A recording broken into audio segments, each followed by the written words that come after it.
Raycons, earbuds that offer premium audio at half the price of other true wireless earphones. At least, that's what every sponsored promotion for them says. But is it true? Hey, welcome, I'm Jamie from Side Salad Audio, and we're going to take a look at the Raycon E25 true wireless earphones, which I bought to see for myself how they are. Because while you see them promoted constantly by various influencers and content creators, you very rarely ever see them sponsor more audio-focused channels. But why am I bringing this up now? Surely people who are interested in audio already know about the reputation of Raycons, right? Well, yes, but then something happened recently where a younger family member of mine asked me about Raycons, since they are recommended by some of their favorite YouTubers.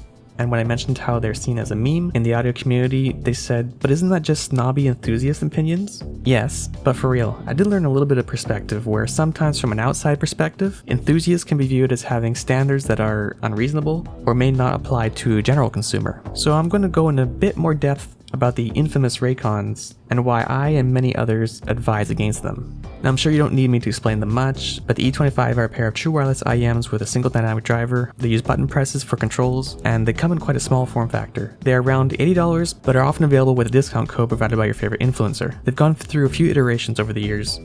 The originals looked identical to some cheap wireless IEMs that sold for half the price of the Raycons, but those other brands using the same design were tuned a bit differently. I would guess that the originals were simply made from the same manufacturer as the other brands, with some slight tweaks to the DSP to give them more bass. After Raycons started getting more traction through ad campaigns, and their design was recognized as simply Raycons, other brands stopped using this design and discontinued their models, and Raycons had some adjustments made to their design. The revised E25 had new features like soft touch finish to the case, USB-C charging, wireless charging, and a slightly revised tuning, although it's still the same Raycon signature. After that, there was another revision, which is the current model. The current model now has transparency mode and 3 EQ presets that you can swap between, although the EQ presets don't change much. At face value, you could almost give them props for revising the earphones, adding features and improving the parts of the design. But you could also argue that much of this was just catching up to the rest of the earphone market, which is evolving very fast as of recently. So why are they considered a meme in the audio community? It pretty much all comes down to how they sound. It's not good. To explain this further, we can look at some squiggly lines. This is a frequency response graph. Bass is on the left, and as we go right, the frequency increases up to the treble. This gives us an overall view of how the earphones are tuned. The dotted line is a target that we can reference and compare to. I'm using IEF Neutral 2023 as a target in this case. Now, we aren't saying that the measurement has to match this line, as there are other targets as well as some may prefer, like Harman, but we're using this more as just a reference point to compare with. Also, you may notice that if this isn't a flat line, this is because by the time the sound reaches your eardrum, some frequencies are emphasized more than others. We can also flatten this out to remove that effect a bit and just look at the difference compared to the target. I'll show both just for simplicity's sake. Now, here are some popular earphones that are generally considered well tuned.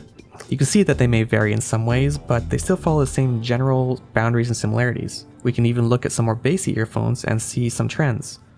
Now, when we look at the Raycons, oh boy, there's a lot to unpack with this. The first thing you'll notice is the huge amount of bass, and also the treble boost. But you may like bass. Well, this isn't exactly good bass. Many audio enthusiasts like bass as well, so that in itself isn't really a reason that people don't recommend them. But the way that the bass is done in this case completely changes the rest of the response and how the music sounds. The bass is boosted to such levels that it overpowers everything else, with a bloated sound that isn't really punchy or even give a sense of rumble. If the bass boost was kept more in the sub-region, then it probably wouldn't be as bad. But another part of what causes the issue is the treble. The treble is boosted to offset the amount of bass, since without that, it would sound very muffled. But this amount of treble boost also makes it sound sibilant and harsh. It's a unique combination that sounds both too bassy and bloated, but also fatiguing to listen to. The bass and treble boost also masks a lot of music and nuances that are in the mids, so all that adds up to a sound that's neither premium or enjoyable to listen to. They end up lacking any sense of detail or small nuances to the music, and sound like a lot of it is missing and just the bass and treble are emphasized. But then why do so many influencers say that they're good? Other than being paid, are they knowingly promoting a bad product? Not necessarily. I think a lot of it will also come down to just lack of experience. Many see portable audio as a narrow scope with not much variation in what can change. And if someone tells you that a said product is better than others, and when you try it, you notice that there's more of something about these than others, that may lead to them convincing themselves that they are a good deal, especially if you're only considering the price when compared to more expensive brands. But we do have options that both sound better than Raycons and are also cheaper. Now, if you're looking for straight sound quality, then you can't can't really beat the wired IEMs that are available for cheaper. For around $20, you have options like the Tangzhou Oner,